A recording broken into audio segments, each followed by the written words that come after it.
रामकृष्ण हरी माऊली. जय गजानन. आपण आता आहोत गजानन महाराज मठामध्ये आणि बघू शकतो पंढरपूरमध्ये ज्या राहण्याच्या मी अनुभवलेल्या 2-3 ज्या चांगल्या सुविधा आहेत त्याच्यामध्ये पंढरपूर रुक्मिणी विठ्ठल रुक्मिणी मंदिर ट्रस्टचं भक्तनिवास तर आहेच, पण त्याच्याबरोबर अजून एक अत्यंत सुंदर राहण्याची व्यवस्था ती म्हणजे हे शेगावच्या गजानन महाराज मंदिर ट्रस्टचं हे भक्तनिवास आहे. अगदी शिवाजी चौकातच आहे. हे बघू शकता, हे गजानन महाराजांचं मंदिर आहे. इकडं आणखीन एक मंदिर आहे आणि हे सगळे भक्तनिवास आहे.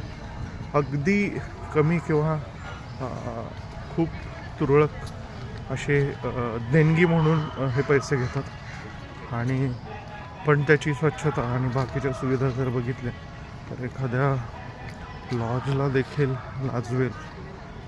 विठ्ठलाचा मंडप इथे हे सगळे भक्तनिवास आहेत. तिथे तुम्हाला अगदी 200 रुपये 300 रुपयेपासून रूम मिळतात आणि जर अजून तुम्हाला थोडंसं कम्फर्ट पाहिजे असेल तर ती देखील व्यवस्था इथे ती म्हणजे इथेच साधू निवास म्हणून आहेत. AC रूम्स आहेत. 4 लोकांसाठी आम्ही रूम घेतली होती. AC रूम फक्त 950 रुपयामध्ये. पण सगळ्यात आवडलं काय तर स्वच्छता, इथली ग्रीनरी बघा, सगळी झाडं मेंटेन केलेली आहेत आणि हा सगळा क्लिनिंग स्टाफ आहे.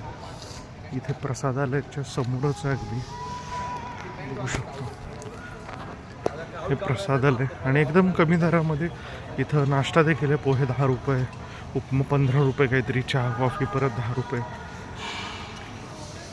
साधू निवास 1 आणि आपण थांबलेलो आहे ते साधू निवास 2 मध्ये. ते बघूया आपण.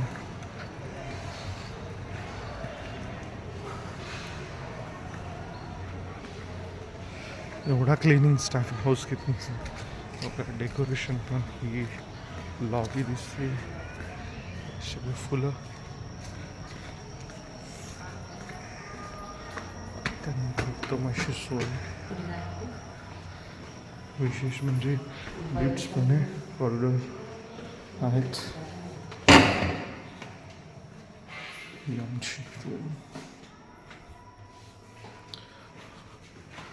आमची आई झोपलेली आहे.